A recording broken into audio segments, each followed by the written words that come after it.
This is the Inspection Pro Joe podcast, where we break down everything you need to know to grow a successful home inspection company. Join hosts Joey and Jake as they share insider knowledge and chat with the industry's best on how to take your business to the next level. This program is brought to you by Pair Payments. All right, welcome back to Inspection Pro Joe, episode 21. Today we have with us Susan Bentley of Tennessee. Susan is the owner and operator of Bentley Associates Home Inspections and Bentley Pest and Property Services. Welcome today, Susan. We're very happy to have you with us. Good morning. I'm great to be here. Yeah, we are so grateful to have you. You know, I've known you now for a little while, Susan, and you're just so pleasant to be around. You're a ball of energy. You're a ball of positivity. And I think it transcends into your business. I remember one of the things that you were telling me that you do for your office staff is if they hit certain goals, you take them to go get like their nails done or give them treats and stuff. And, I just can't wait for you to share your story, how you guys have grown to be so successful as you guys are. You're a multi-million-dollar business in the industry. And we're just so excited to have you. So thanks for being here. My pleasure. So we're always happy to share with what helped us succeed so others can hopefully glean something from it and do the same. We love that. That's our goal here at this podcast. It's just to pass along information on what's working for your business. So Yeah. I guess the first question we have for you is, how did you get into home inspections? What's your origin story in the industry? Well, so Bentley has been, Donnie started the company, my husband, in 97. And then in 99, his brother-in-law came on board as the first additional inspector. And then his sister, who's married to the brother-in-law, she came in and was doing marketing. So they have built this business. So Donnie, I guess, reached a point in life that he thought he needed another marketing person. And I have a great resume. Thought it would be cheaper to marry me than hire me. That's kind of the joke. So that's how I came into this world, is I actually fell in love with Donnie Bentley. And this is the penalty. So you kind of, you wind up into, I deemed it the vortex. So for me, I'd been very successful professionally in other realms. So at a local, state, and national level. And so, the marketing aspect and building teams, all of that was already in my bag, per se.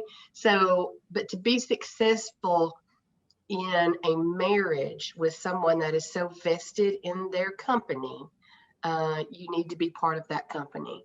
And so, at least for Donnie. And so we made the choice for me to become involved, and I love it. I kind of thought I would miss the past life a little bit, but I do not. And so we just started kind of setting some goals that I could help with. So I winded up in here to the vortex via marriage. So That's awesome. And when you came involved with Donnie and your business, where were you guys at? And then where are you now? So to give our listeners some perspective of how things have changed. So this business Donnie has done such an amazing job. So when you think about it, he started in 97. And the joke is I'm the last wife, thus there is the perception I'm not the first wife. So this business, the owner has been through 2 divorces, the last one a little ugly. And so they survived the 08-09 crash. So when you think about a business in a market as competitive as ours, you've really laid down some solid foundational groundwork to be able to survive that level of things. So I think for us, when I got involved, they had just went barely over the $1 million mark. But we didn't have a lot of true structure in place. Yep. So, that magic, once you hit that $1 million mark and you start adding to your teams, it looks very different. So in areas like for us, our average home inspection fee, we have been able in the past 2.5 years to finally get up to $450. That's big awesome in our area. That's we're on Tennessee. The high end. And so when you start thinking, I always love being in some of the mastermind groups, and you have somebody that, they're a $2 million company, and their average fee is $750. And I'm thinking, oh, but we couldn't get there. I mean, I just, and so, I mean, eventually maybe, but, it's been little by little. So now we are right at 1.7. Our goal this year is 2. Last year, our goal was 1.5, and we exceeded that. And Awesome. I was super excited given the pandemic. Yeah. But that really is because of our team and the way we were able to shift our marketing. And so, when you start growing, Donnie is 63. And so little age difference for us. And so he's kind of looking at life a little different than I am. So he, the hope as a business owner is to build something that has perpetual blessings and generational blessings that you can eventually step back and enjoy in a different way. So Donnie is one of the owners that he does not want the day-to-day business, not his cup of tea. And so I kind of sit in the CEO position. So he's great at inspection. So my joke was, I said, I do to a lot of things. I don't do crawl spaces. I don't do attics, and I don't do both. And I'm pretty at 3. So he's, it makes it work really well. We can use each other's gifts. So, and then Gerald and Denise are fabulous. So, they, Gerald and Donnie are very like-minded, so that helps. So when you have partners in the business, you really have to stop and think about that as well. And when you have family dynamics, that's a little bit different too. So, that's, the joke is, I can't leave. If I go missing, Joey, just, really, really look hard. So I will. really, really look hard. So, but that's, it builds a lot of things. So we started really looking at, what does our foundation look like? What does our processes look like? What does our team look like? Our team looks very different. And that was painful. I mean, that was really, really painful for us in a lot of ways. But we decided that we wanted, the adage of everybody on the right seat in that bus. And the joke had always been, we were kind of a short bus. And so a short bus that was succeeding, but a short bus. And we didn't want that mentality. And so, I kind of started doing some leadership shifts, and we knew early on when we upped the expectations, maybe not everybody would be there. But the folks that have came to us, it's when you build that culture. That culture, once you get it solidified, the like-minded folks will come searching for you to a point. And so you have to be so cautious on what you decide, no matter how much you love somebody or like somebody. If it's not the right seat, it's not the right seat. Exactly. So, and it will shift everybody else out of where they're supposed to be. So, those are the things that an inspector starting off needs to be very, very cautious of. It's not about warm bodies. It really is about the right bodies. So, and like right now, we're at capacity, and we're looking for the right bodies. We get a lot of warm bodies that want to come and be on our team, but they go through a pretty extensive conversations with Donnie and I, with our leadership team, before we bring them on. And I never want to have I need a person to override. I need the right person. Because when you get in that wrong person, you get in somebody that it's all about the money. Everything that they do is driven by the money. And we know in this business, it's not driven by the money. It's driven by the relationships. So if they're willing to sacrifice something that you're going to ask every once in a while, I need you to just take care of this person because it's an agent that really does a lot. It's a client that's used us a lot. It's whatever that case may be. And for them, it's, well, what are you paying me? Or how are you paying me? Or aren't you, or want to call the other inspectors. Well, what are you doing? How are you doing? That negativity can permeate in your business and really be detrimental, where if you can get the right bodies, everybody kind of pushes in. Because like this week, Donnie and I are gone. We have another inspector that's gone skiing. And so when I looked at the calendar, I was like, oh, so I sent out an email. Hey guys, if you'll open any spots you have available, I'd really appreciate it. And so, and I'll tell the ladies, hey, just watch for some extra openings. And our team did that. So that's awesome. The culture that we want, not the culture, well, they're on vacation, I'm not giving up my day. I'm not, that's not who we have in place. So if you start building that way, you'll lose out on the pain points we had to go through to get there. Yeah, I love that. And you brought up some really good points. One was you said foundation. Like a lot of us start a business, especially because my dad started our business, and the foundation was just a one-man shop that just had a good word of mouth. And so we had a lot, as we grew, we had to clean up a lot. So for those listening, build it right the first time. Get in touch with high level inspectors, so you're building that proper foundation, because then that allows you to build the culture that you want, that culture where everybody's a team player, everyone jumps in. And then you said one other big thing, because I can so relate to this, is people that complement each other within your business or your leadership team or your ownership team. I don't want to hire leaders that are like me. I want to hire leaders that can complement us in our business. And like how you were saying, Susan, Donnie is a visionary, but he's also likes to be out doing the inspections.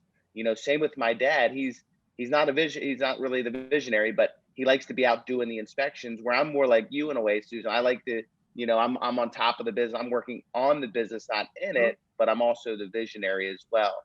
And it works out well because my brother just loves doing inspections. My dad. So as you guys are forming your leadership teams, make sure you're really paying attention, and you don't have two partners in a business that are doing the same thing. Make sure you delegate who's in charge of what when it comes to your business, where your strengths are. And sometimes you have to humble yourself, because where you want your strengths to be, those might not be your strengths. So make sure you're able to get real with the people that are that are part of your business, your leadership team, your ownership team, and really delegate those tasks to your strengths and to their strengths, because a lot of times people think they have the same strengths, but they don't.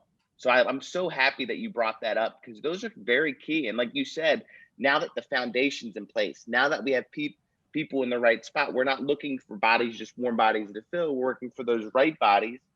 And because of that, your culture has strengthened.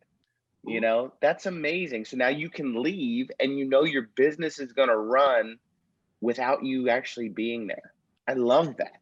Those are so many key things that you brought up that are just so important, that I think people sometimes neglect, because they're so focused on the money. They're so focused on the inspection side of it.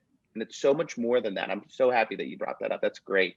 Yeah, because once again, your culture is actually going to dictate your success or your failure. I mean, it just will. So we've done a lot of the personality assessments and a lot of the really expensive ones, and a lot of different, and we just find for our team, it's just simplified to keep to the disc. That is an original.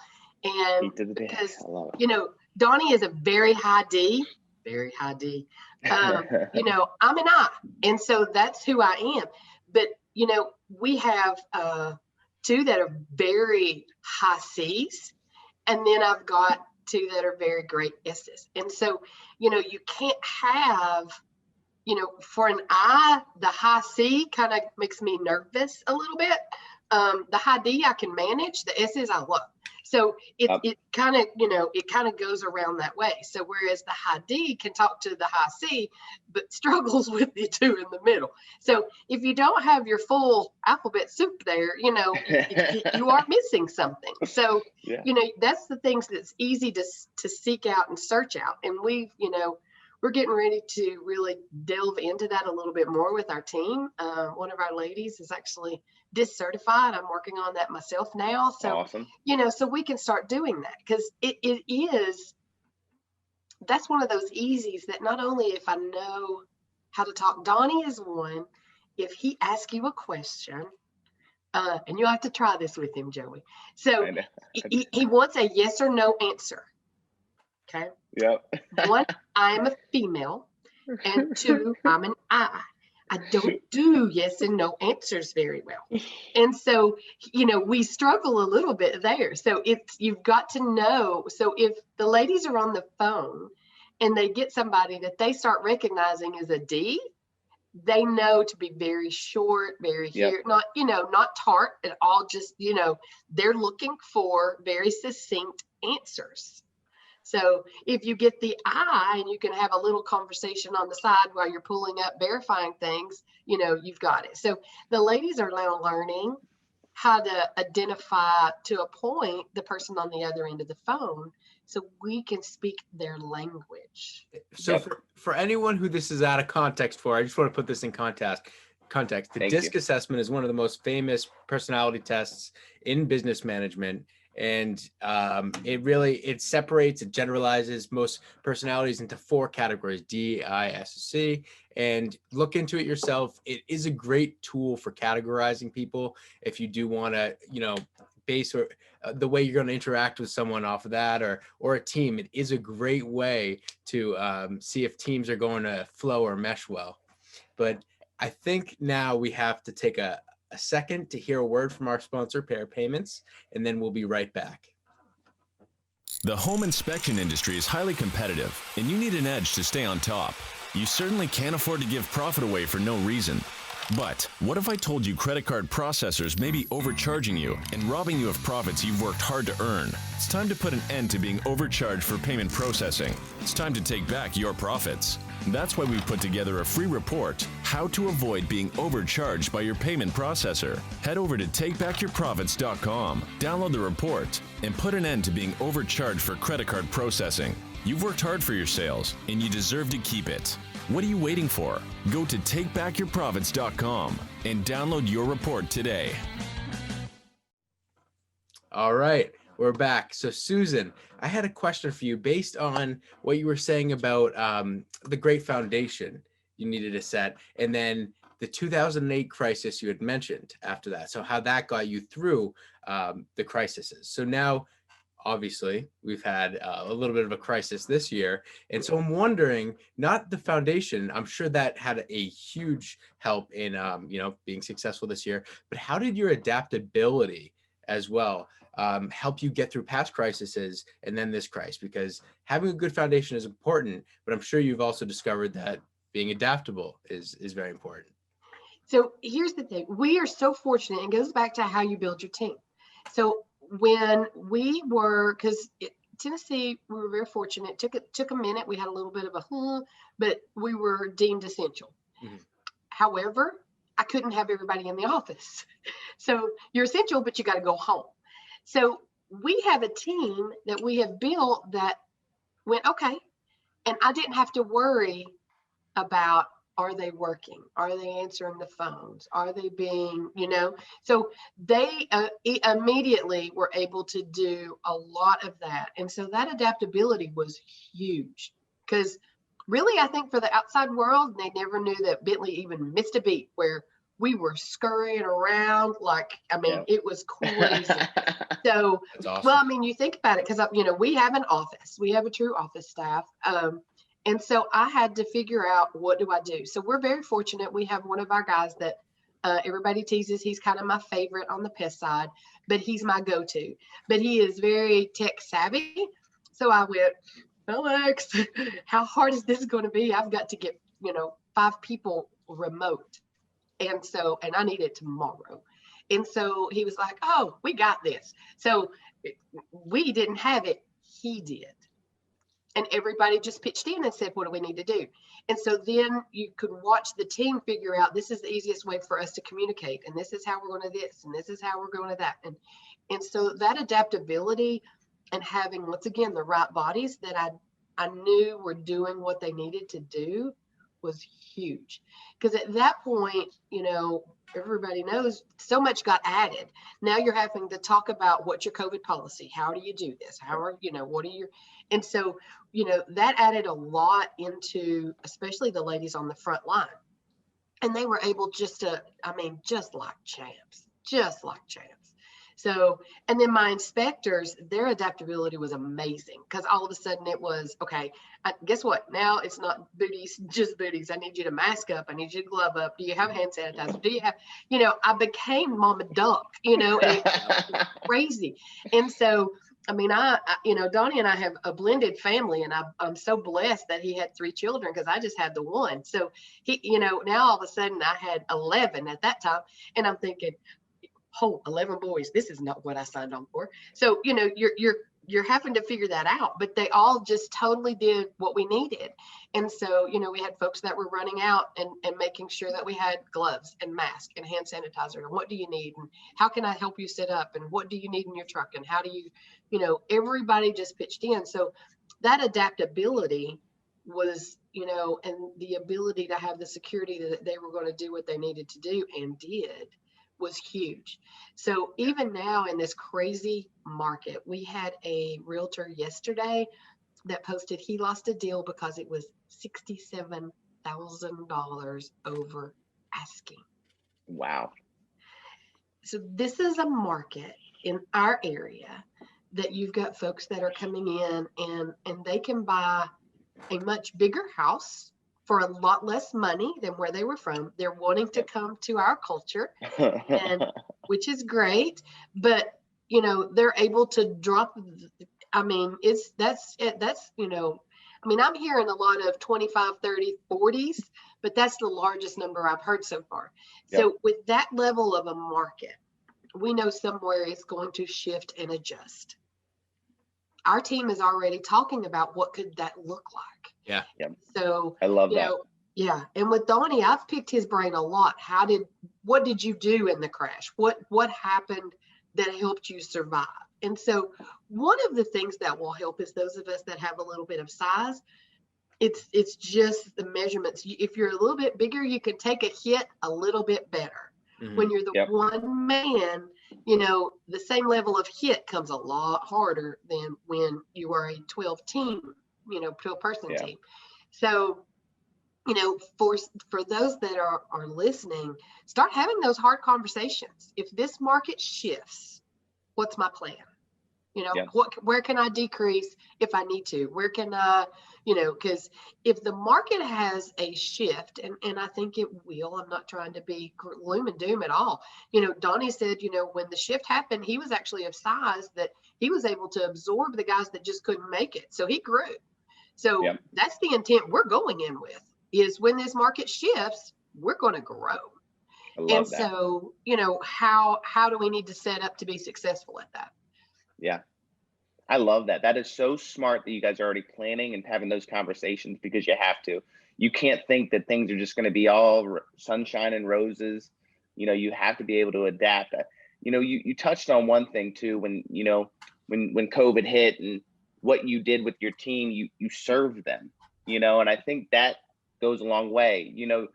So many people that I hear that are leading teams, or they don't look at them, I'm the boss, so they have to do what I say.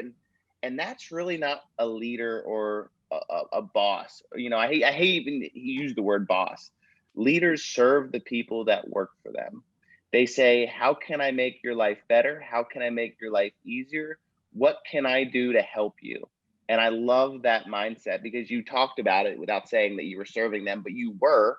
And that goes back to creating a great culture, because if you're able to serve them, they're going to serve you when you need them most.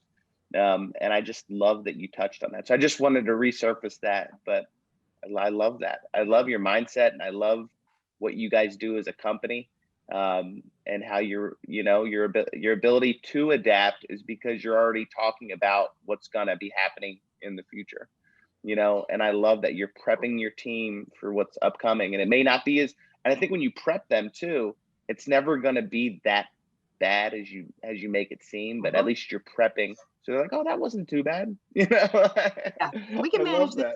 We can manage this. We got this. Yeah, and I think good leadership, Donnie and I are both folks of faith. And so we, the marriage is supposed to be, if you actually have the pyramid where, you have each of you and then, Christ is the center. As long as you keep that, you're going to be stronger and stronger. And leadership is almost a little bit inverted to where, we're that tip of the spear, but we're at the bottom building it up.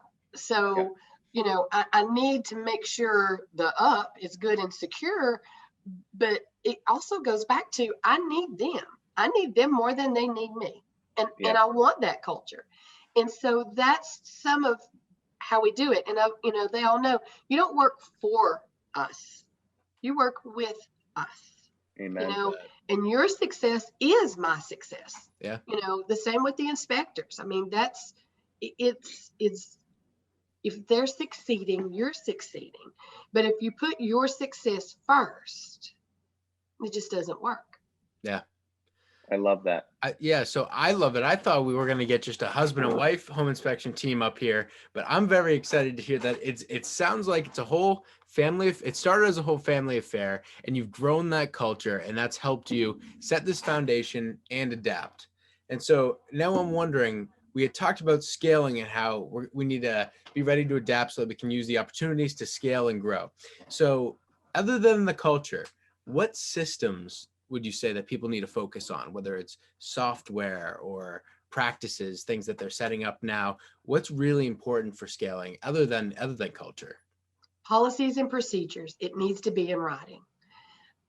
We preface on, I call it the big bus theory. Okay. If tomorrow the big bus takes me out, yep, I need to have everything to where someone can pick it up and know. I love that.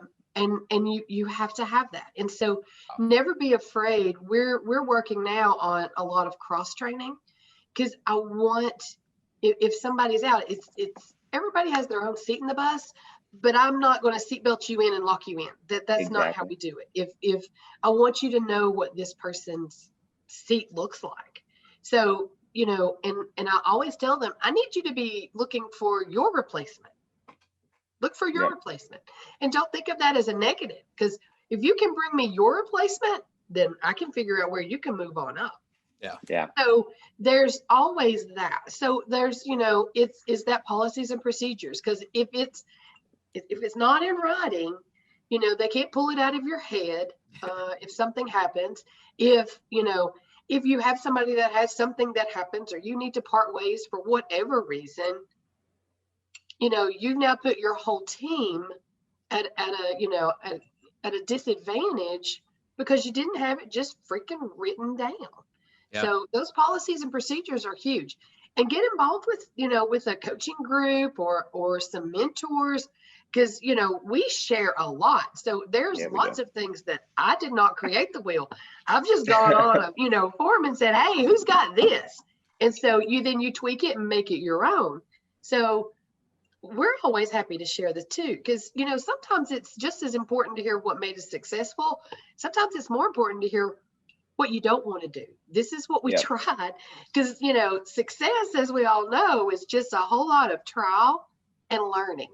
It's either it's a lesson, so so you just keep on moving forward with it. So I love that, because I hate the term self-made, because no one's really ever self-made. Yeah. It's false. They've had people that helped them, and they could have been employees, their first hire. They've had people pave the path for them to be so successful. They've had somebody speak in their life. Maybe they didn't think it was a mentor at the time, but it's so valuable. And Susan, you're exactly right. Like, you didn't create the wheel. I didn't create the wheel. I've been fortunate to meet a lot of great people, a lot of great inspection company owners. And because of that, I could email Susan right now and she would send me those policies and procedures, and I would do the same for her, or the same if somebody wants something from me. I'm always willing to help out and share. And that's the beauty about these coaching programs, or going to conferences. You're going to a top meeting in Colorado, I believe it is. And you're going to be mingling with top inspectors throughout the country. And there's so much value in just rubbing shoulders, having a drink with somebody, going out to dinner. I've learned so much more when I go to conferences after the conference day is over than actually in the conference. I've gotten so many golden nuggets just when people can let their hair down and have like candid conversations. It's truly amazing. So conferences are meant to pour into you. Yep. The things that happen after the conference day is where you get to pour into each other. And that's, that's big. And that's also where, if I'm really struggling, my team, I've got one or two that are close enough to me that will know. But because I'm typically a very happy person. And so if the weight of the world gets a little bit much, they do see that. But in the most part, I try not to, when I'm stressing, to share that, because that's not what you do as a leader. No. But that is where, when you have your coaching team, you can go, okay, this has totally freaked me out. I don't know what to do with it. Or even if it's just, holy crap, this has been an awful week. Have you had, what do you do to deal with this? So you can have that camaraderie, for dumping the stuff that you just don't need to be carrying around. And so in a very safe place. And somebody is going to be able to say, I've been there and this is what I did, So, that's empowering to you as a leader. Because if you let the stresses of knowing, see, at the end of the day, when Donnie and I lay our heads down, we know the weight of everybody's livelihood, our office team, our field team, everybody lies with the decisions we make. That's big. And you need to take that very, very seriously. So you've got to have your own circle that will help you when that weight is a little bit heavier than usual. Yep. I love that. Jeez, so many golden nuggets. Yeah. This is amazing. This has been awesome. I mean, you're exactly right too. You don't present problems as a leader to people. You present solutions. It's okay for people below you to show you problems, but as long as they know that, okay, now what's the solution? Let's think of the solution. But you're exactly right. Since we're on the top, it's so nice that I can go to Susan and say, hey, I'm dealing with this issue. Can you help me? Because you have a place to take your problems. But again, it's one thing to vent, but we'll try to be solution minded in those problems, figure out how can we overcome this, what ways.